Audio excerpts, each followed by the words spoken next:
Nah, mukbang kipon no. Ini kuah. Ini mga udongan no mga kaangki ba, di ba? Nah, nakita ko ruwa. Nakita. Nah, sikaw. Nah. Nah. Apa aray? Tiyo, sikaw. Kita. Mau tayo tinuod nga lumad lumpang oh. Guna anak mo guys, lamang masa unang lingkod. Nah, tiyo, undang maka-importante ini kuha pag celebrate to kuha. Indigenous people Thanksgiving. Undang ka-importante ni poro kita. Nah, undang ka-importante.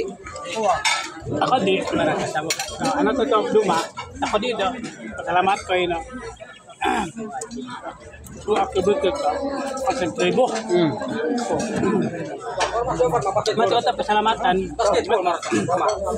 Kita mo gyud no do kan sa partit matik kalo. Wala nga matik sa lain na tribo. Nasa IP. So ito kung sa ginulan. Nah, ikay importante no. Kuha ba? Kasarolan ta mga anak ta libatiyo.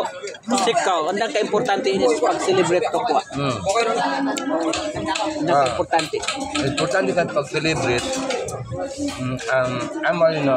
Ini yung panahon na pagod umuumak mga suwad inayon anggan. Nagkalain na ayun ng mga dapit. Pasalamat kita sponsor ani kaay way dumapan mga sponsor source na sponsors. So napahigayong gyud kasi kaay.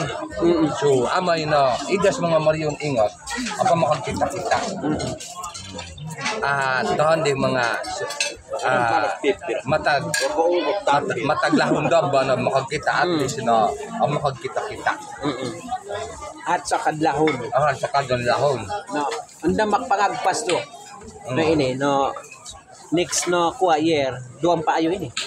Na mga pangagpas ko kal dumato mga panginaot labiro ta mga nanahimong leader kaay na posible na padayon gyud ini sunod lahon. Unya dili lang kay sunod tuig mas aduna pag-ipipila ka mga katigan na ipahigayon ang maong IP celebration. So, idas para makasado idas so dong so no, ang gusto pa sa buktiyo na kini daw pag-celebrate sa Indigenous People Thanksgiving Day. Pinaka-importante gyud kini aron nga ang ma-preserve ang ato ang mga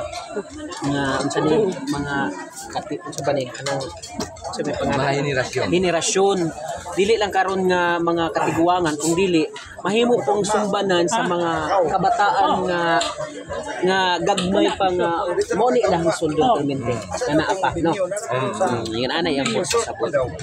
So okay na mo ta sa ko karen